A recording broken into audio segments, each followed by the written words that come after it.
Saya merasa bersyukur, senang, gembira kali ini bisa hadir di reuni 212. Karena beberapa hari yang lalu saya masih ada di kota suci Makkah. Hampir-hampir saya tidak bisa pulang karena terkena demam yang sangat tinggi di atas 40 derajat.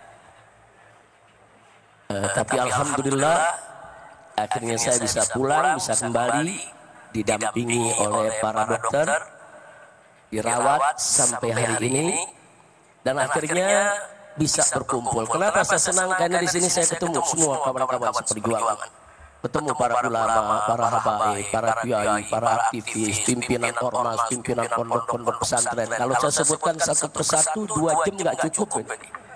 Saking banyaknya tokoh yang hadir.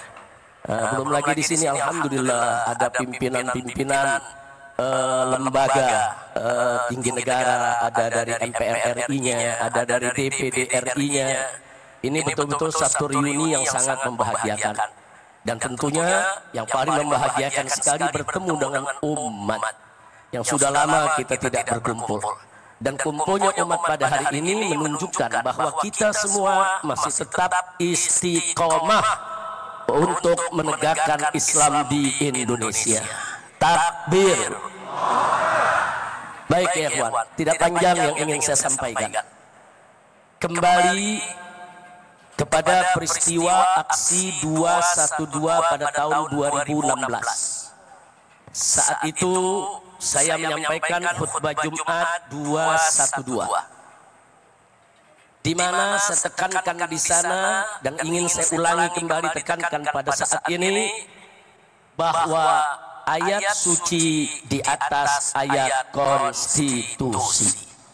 Tolong seluruh umat Islam dimanapun Anda berada, wabil khusus para mujahid dan mujahidah 212, tancapkan dalam sanubari kita yang paling dalam bahwa ayat suci akan selalu dan senantiasa ada di atas ayat konstitusi.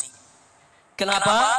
Karena ayat suci adalah wahyu ilahi, kalam ilahi Rabbi, yang tidak boleh diganti, tidak boleh direvisi, yang wajib untuk dipatuhi, ditaati, harga mati.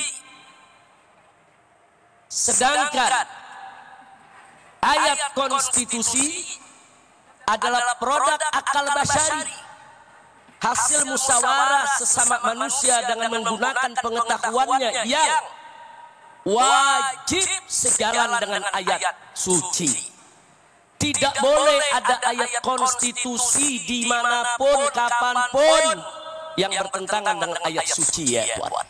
Karena itu saya tekankan sekali lagi pada saat ini, jangan pernah mundur untuk menegakkan Islam, jangan pernah mundur untuk menegakkan hukum Allah, jangan pernah mundur untuk bagaimana kita berjuang agar NKRI berdiri atas dasar hukum Allah, saudara, yang diridhoi oleh Allah Subhanahu wa taala dan Rasulnya. Amin ya rabbal alamin. Siap berjuang? Siap berjuang? Baik. Berikutnya sesuai dengan tema bahwa reuni 212 kali ini yaitu bertemakan revolusi akhlak untuk menuju Indonesia berkah dan Palestina merdeka. Indonesia berkah. Berkah. Saudara, kunci keberkahan itu Allah sudah nyatakan dalam Al-Qur'anul Karim. Faqala ta'ala walau anna ahlal qura amanu wattaqau lafatahna 'alaihim barakatin minas sama'i wal ardh. Tegas Allah nyatakan dalam Al-Qur'an, andai kata penduduk suatu negeri, penduduk daerah-daerah dimanapun berada, saudara, amanu wattaqau, mereka beriman dan bertakwa kepada Allah, Allah janjikan lafatahna 'alaihim, niscaya pasti akan kami buka untuk penduduk negeri tersebut barakat, aneka ragam keberkahan minas sama'i wal ardh, baik keberkahan yang diturunkan dari langit maupun keberkahan yang Allah keluarkan dari dalam bumi, saudara. Ini janji Allah. Jadi kalau kita mau Indonesia berkah, ya beriman dan bertakwa. Nah, beriman bertakwa itulah maksudnya kita tunduk kepada hukum Allah. baik hukumnya berkenaan dengan pribadi perorangan, hukumnya berkaitan dengan rumah tangga, hukumnya berkaitan dengan sosial kemasyarakatan, sampai kepada hukum yang berkaitan dengan tata negara ibadah Allah. Tunduk kepada hukum Allah. Kalau kita tunduk kepada hukum Allah, beriman, bertakwa, Allah kasih berkah.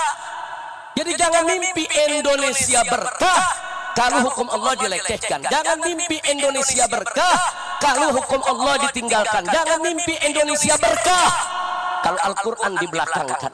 Nabi tegas mengatakan dalam satu hadisnya, ibadah kama qala Nabi sallallahu alaihi wasallam, man ja'ala al-Qur'ana amamah qadahu ila jannah wa man ja'alahu wara'a dhahrihi saqahu ila nar. Barang siapa menjadikan Al-Quran di depan dia sebagai imam, sebagai pedoman, sebagai petunjuk, niscaya Al-Quran akan menuntun dia masuk ke dalam surganya Allah. Sebaliknya, barang siapa menjadikan Al-Quran di belakang tulang punggung